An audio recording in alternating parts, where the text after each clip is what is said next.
Good morning everyone, hope you are doing well in your life. आज हम लोग provision for depreciation को पढ़ने वाले हैं। लास्ट कुछ क्लासेस में हमने आपको बुक वैल्यू मेथड से आपको पढ़ना सिखाया था, जिसमें एसएलएम और डब्ल्यूडीवी के बारे में बताया था। अब हम पढ़ेंगे provision for depreciation. Provision for depreciation का मतलब होता है कि आप डेप्रिसिएशन तुरंत की तुरंत माइनस नहीं करते हो। लास्ट क्लासेस में अगर हमने देखा होगा तो हम तुरंत की तुरंत माइनस करके बैलेंस निकालते थे। यहाँ पे हम डेप्रिसिएशन को इकट्ठा करते हैं। क्या करते हैं? इकट्ठा। और जो मशीन बेचते हैं उसमें से माइनस करते हैं बस। I repeat once again, screen पे अगर हम देखेंगे, आपको पिछली क्लासेस देख रहे होंगे, तो ये फर्स्ट मशीन है 30,000 रुपये की। ये एसएलएम बुक वैल्यू मेथड है, जिसमें एक ही अकाउंट बनाना पड़ता है। इसका डेप्रिसिएशन निकाला और हमने इसका बैलेंस तुरंत निकाल दिया। चाहे ये बेच रहा हूँ या ना बेच रहा हूँ, बैलेंस सबका निकालते हैं। बट प्रोविजन फॉर डेप्रिसिएशन में हम केवल प्रोविजन फॉर डेप्रिसिएशन में किसी का और का बैलेंस नहीं निकालते हैं। बैलेंस मतलब बुक वैल्यू नहीं निकालते हैं, केवल बुक वैल्यू किसकी निकालते हैं? हम जो बेच रहे हैं। ठीक है ना। क्वेश्चन में इसमें 2 अकाउंट बनते हैं। कितने अकाउंट बनते हैं? 2 अकाउंट। हम धीरे धीरे दोनों अकाउंट्स को पढ़ना सीखते हैं। मेन इंपॉर्टेंट इसमें अकाउंट बनाना नहीं है, मेन इंपॉर्टेंट है इसमें वर्किंग नोट करना। अगर आपने मेरी पहले की क्लासेस करी है, जिसमें हम स्टार्टिंग में बिल्कुल पढ़ा था, तो हमने इसके सारे हमने कर चुके हैं वर्किंग नोट। कैसे वर्किंग नोट थे मैं स्क्रीन पे दिखा रहा हूँ आपको, 2 मिनट देखेंगे स्क्रीन पे। हमने इन क्लासेस से पहले ये वर्किंग नोट्स बनाए थे ना हमने, ऐसे वाले, जिसमें हम कैलकुलेशन सीखते थे केवल बेटा। या अगर आप पिछली क्लासेस देखेंगे तो आपको दिख जाएगा। तो ऐसे ही वर्किंग नोट को यहाँ पे देखना है। अब स्क्रीन पे देखते हैं। प्रोविजन फॉर डेप्रिसिएशन में 2 अकाउंट बनते हैं। एक बनता है हमारा असेट अकाउंट और दूसरा अकाउंट बनता है provision for depreciation account. Provision for depreciation का दूसरा नाम होता है एक्यूमुलेटेड डेप्रिसिएशन। एक्यूमुलेटेड का क्या मतलब होता है? एक्यूमुलेटेड का मतलब होता है इकट्ठा करना, एक जगह पे करना, जमा करना, प्लस करना। एक्यूमुलेटेड का मतलब ये होता है। स्क्रीन पे देखेंगे अब आप प्लीज़। सबसे पहले हम एक अकाउंट बनाते हैं जिसका नाम है मशीन अकाउंट या असेट अकाउंट। असेट अकाउंट ऐसे लिखेंगे हम, date particular amount, date particular amount, date particular amount, date particular amount, date particular amount. कुछ इस तरीके से हम लिख लेंगे। कुछ बच्चे बोलेंगे क्या जनरल फोलियो बनाना ज़रूरी है? यस, अगर आप वो पेपर दे रहे हो तो वहाँ पे ज़रूर बना दीजिएगा। छोटी सी गलती, अगर आप 90 जा रहे होंगे तो आपके मार्क्स काट लिए जाएंगे, अदरवाइज़ आपके मार्क्स काटेगा नहीं टीचर, ध्यान रखिएगा। स्क्रीन में देखते हैं।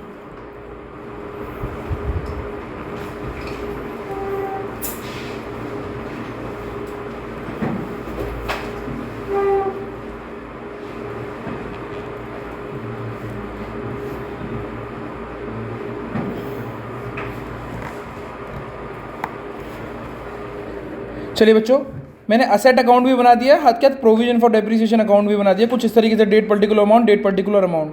प्रोविजन एक लायबिलिटी होती है, ये भी ध्यान रखिएगा आप। क्या होती है? प्रोविजन एक लायबिलिटी होती है, ये ध्यान रखिएगा आप।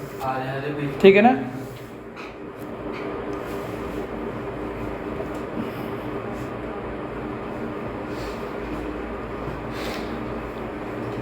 चलिए अब सीखते हैं। ठीक है ना। स्क्रीन पे देखेंगे बेटा।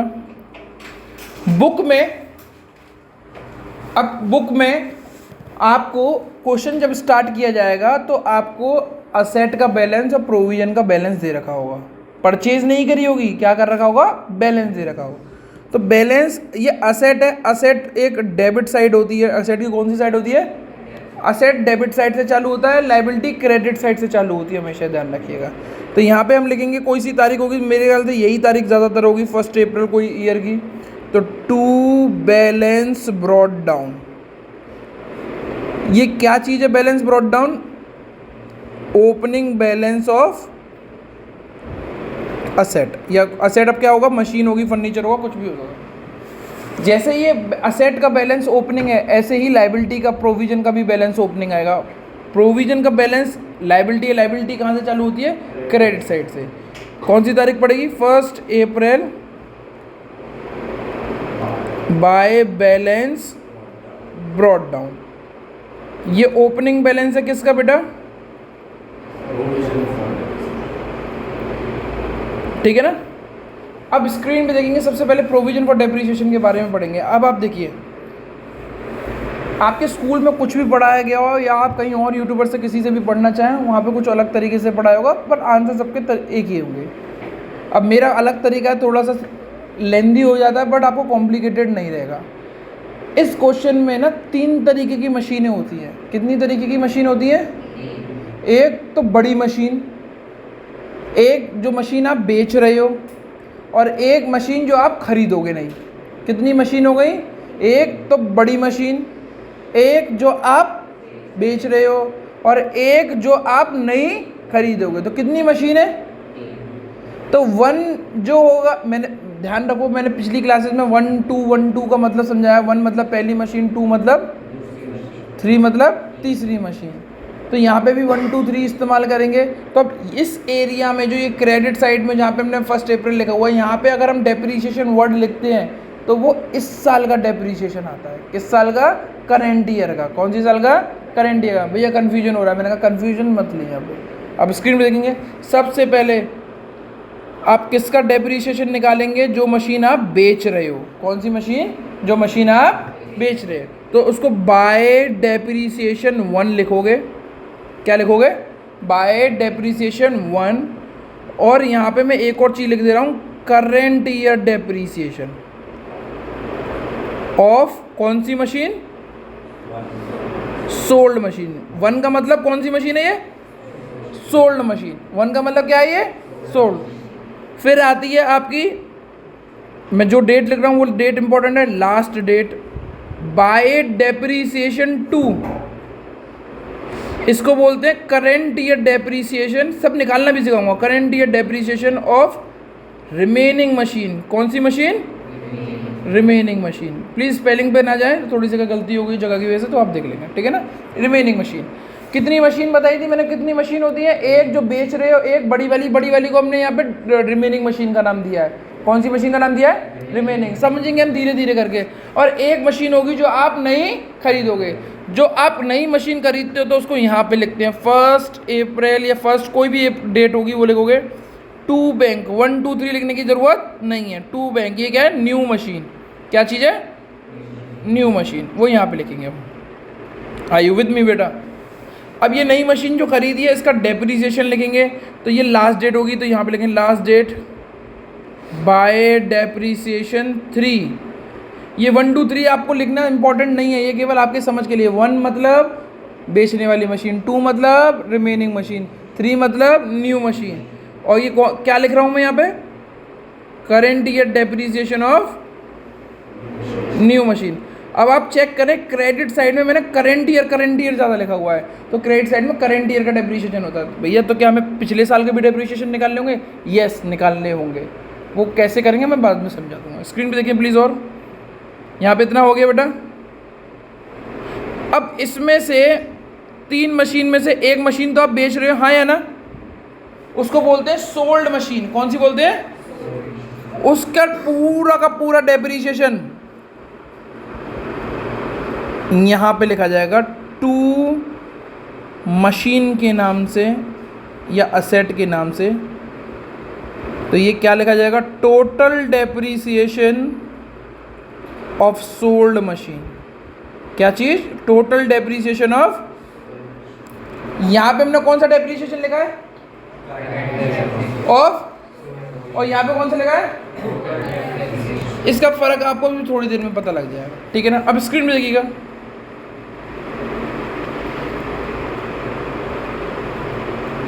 जो ये वैल्यू है ना, ये वाली value total depreciation of machine की, ये वाली जो वैल्यू है, ये उठ के यहाँ पे लिख दी जाएगी। दोबारा से बना दे रहा हूँ मैं।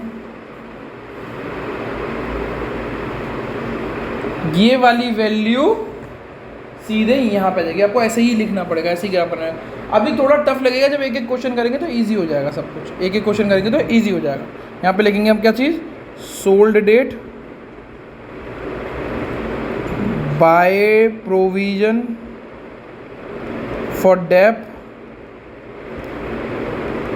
फिर आप इस मशीन को बेचोगे तो सोल्ड डेट पे बेच दो, तो उसको के लिए क्या लिखेंगे? बाई बैंक सेल है ये। और इस मशीन में लॉस होगा सोल्ड डेट में, by loss by P and L, loss लिख दोगे यहाँ पे। और इस मशीन में गलती से प्रॉफिट हो गया तो टू प्रॉफिट यहाँ लिखोगे आप।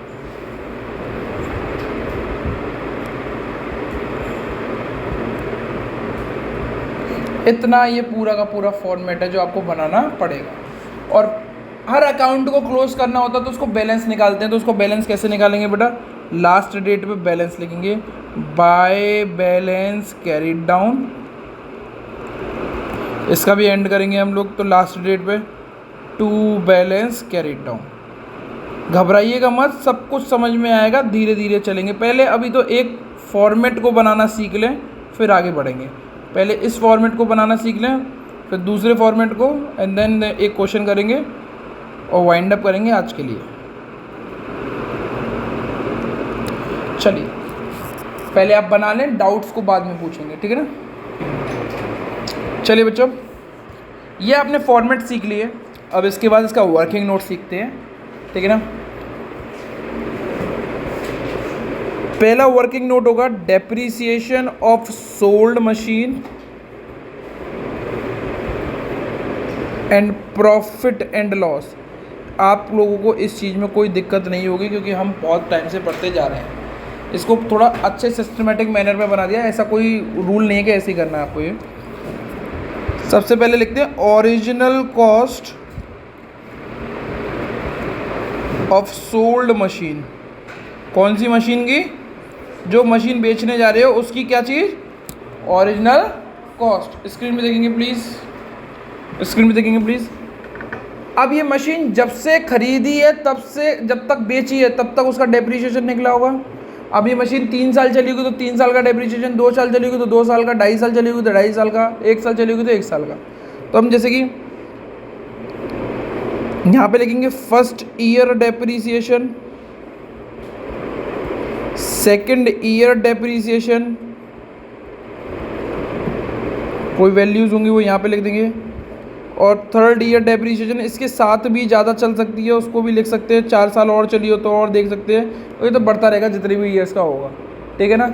इसमें से जो ये जो ईयर है, जो आखिरी ईयर होगी, मोस्ट प्रोबेबली वो करंट ईयर होगी। कौन सी ईयर होगी वो, करंट ईयर। इसको ऐसे लिख लेना, करंट ईयर।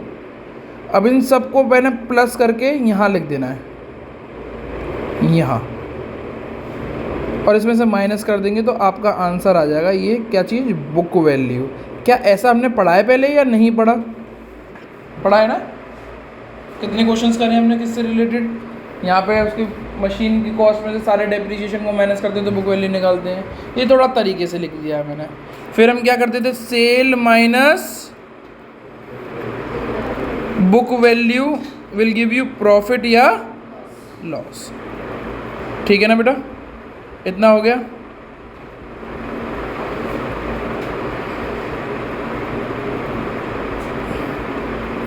समझ में आ गया बेटा। ये हमारा सब काम किस चीज़ का हो गया, depreciation of sold machine and profit and loss. अब हमारी दूसरी मशीन कौन सी बची बेटा, रिमेनिंग मशीन। रिमेनिंग मशीन,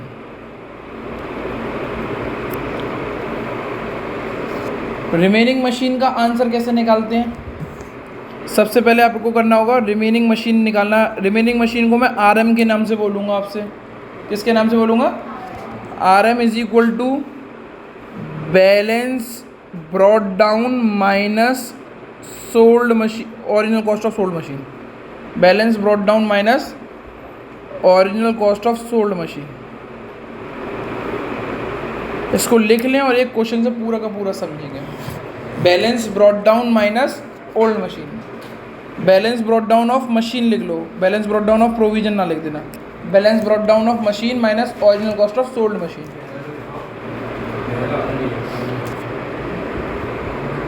ठीक है, आपने रिमेनिंग मशीन निकाल ली। रिमेनिंग मशीन का फॉर्मूला है balance brought down of machine minus original cost of sold machine. सब वैल्यूज़ बताऊंगा कहाँ मिलती हैं, कैसे दिखती हैं, ठीक है ना।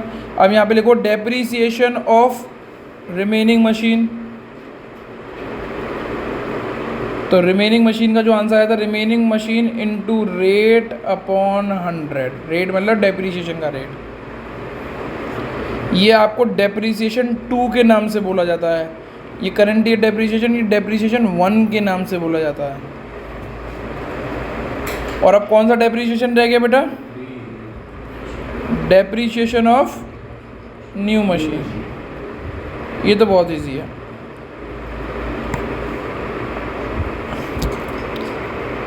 डेप्रिसिएशन ऑफ न्यू मशीन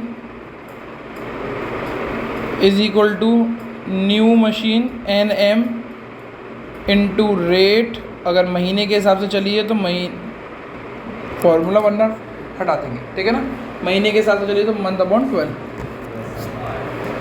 हाँ ख़त्म, ये ठीक है ना। ये पूरा मैंने आपको पढ़ा दिया एक तरीके से। अब हम इसका एक क्वेश्चन करते हैं, ठीक है ना। चलिए बच्चों एक क्वेश्चन करते हैं हम लोग। चलिए बच्चों इस पार्ट को मैं आगे कंटिन्यूएशन में लेके आऊँगा, बच्चों ने मना कर दिया पढ़ने के लिए। That's it from my side. आज की क्लास यहीं पे समाप्त होती है। Thank you everyone.